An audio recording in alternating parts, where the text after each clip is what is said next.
Welcome everybody, and today we're taking a look at the final film in the Universal Horror Monsters and Curiosities box set. So obviously we've not looked at every film due to some of them we've already looked at in the past via other releases.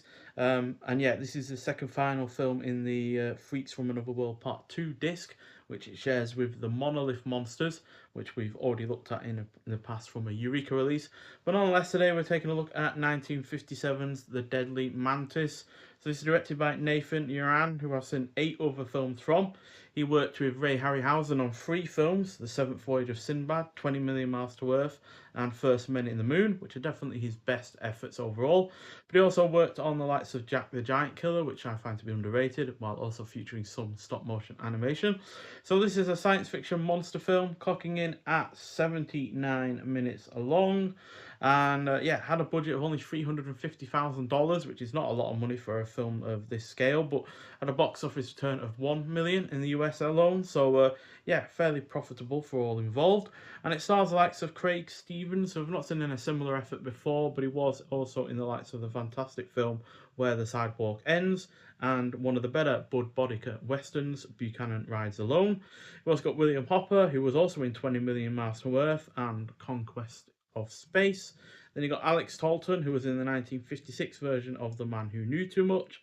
And finally, Donald Randolph, who starred alongside Vincent Price in The Mad Magician, which is not the best of Vincent Price's films from that period. It does feel at the end of the day a bit like a rip-off of House of Wax, but still decent enough. And he was also in one of the more underrated Alfred Hitchcock films, Topaz.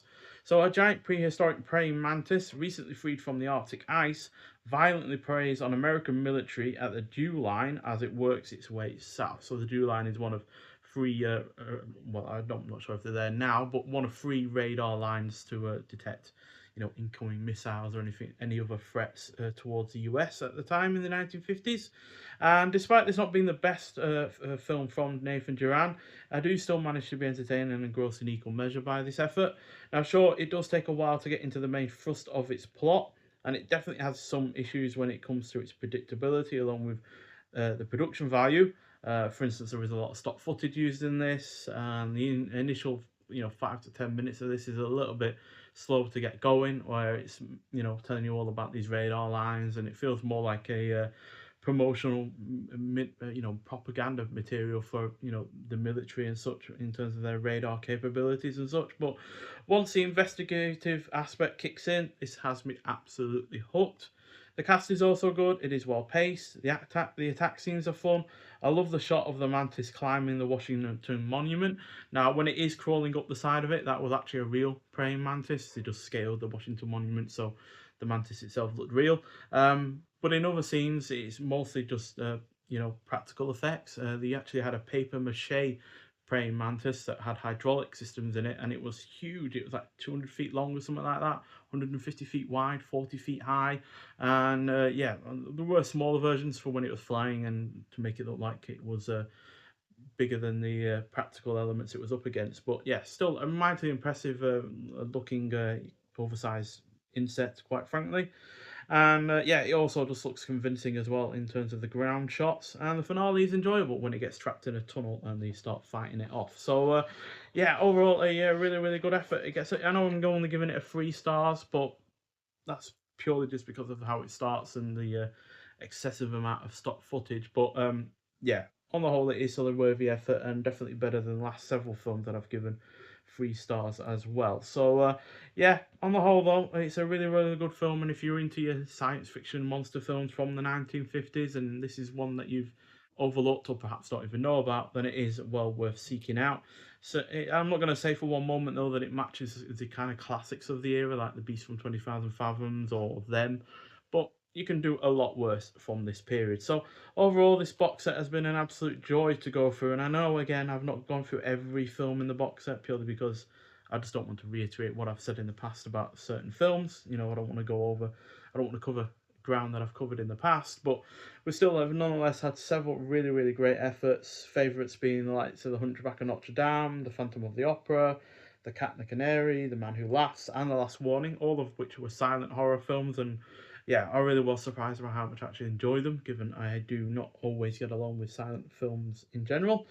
And then we had a bunch of the Frankenstein films, which are fairly solid, although there were a few missing. Of course, this box set is not comprehensive in terms of the Universal horror films that they made. For instance, we don't have any of the Creature from the Black Lagoon films, but we still, and obviously we also have one of the Invisible Man films missing as well. Well, two of them, in fact, the original and the last of them. Um, but I'm not too bothered about them certain ones being missing, because obviously there are, like the original Invisible Man, Bride of Frankenstein, the original Dracula and such, that have had a 4K release. So them not being released again in this box set in a Blu-ray form is not too much of an issue, to be honest. Um, then we also had the likes of the 1941 version of The Black Cat, which was decent. The 1939 version of Tower of London, which is solid. Another reason to get this box set is to have another Vincent Price film in my collection, which is not something I'm going to likely to turn down. Then we had the likes of the Mad Doctor on Market Street and the Mad Ghoul, which are fairly decent as part of the Madman Mayhem disc. And yeah, then we also got the Cult of the Cobra and The Thing That Couldn't Die, two films that I haven't had on Blu-ray in the past. In fact, The Thing That Couldn't Die I've never had before either. And then we had Curse of the Undead, which I've not had before either or seen. Then The Mystery of Edwin Drood, which again is another film I've never had before. Then we had the Eight Woman trilogy, which was an interesting one. Not perfect trilogy by any stretch of the imagination, but still fairly solid. And yeah, then the Incredible Shrinking Man, which I've had before from our video, but still nice enough to see it again. Land Unknown was a fun one to revisit, and then so was the Deadly Mantis. So yeah, I definitely recommend this to those that are trying to get into older horror or sci-fi films from the 50s and before, because yeah, this is a really really good introduction to those kind of films. To be honest, like I said, it's not fully comprehensive. There are certain films missing from certain series, but I feel like it's comprehensive enough to be well worth the watch, and yeah, also well worth owning as well. So yeah, if you're looking to get into these kind of films, then this is a great start, and it will only spur you on to go see other films, Universal or otherwise, that are similar. And yeah, I can imagine this being a real treat to go through for the first time if you've never seen any of these films before. Now, obviously, I have seen several of them before, but just those first 5 silent films that I'd never seen in the past were a real treat to go through, because I never necessarily go for silent films due to having some issues with the format. So this box set forced me to watch 5 silent films in a row, and yeah, I really rather enjoyed them. So I'm glad it forced me down that route, quite frankly. So yeah, but nonetheless, if you have seen the Deadly Mantis before, I'd like to hear your thoughts on it. I'd also like to hear your thoughts on this box set, whether or not you think it was worth it or not to buy. And yeah, I'll see you in the next one. Bye.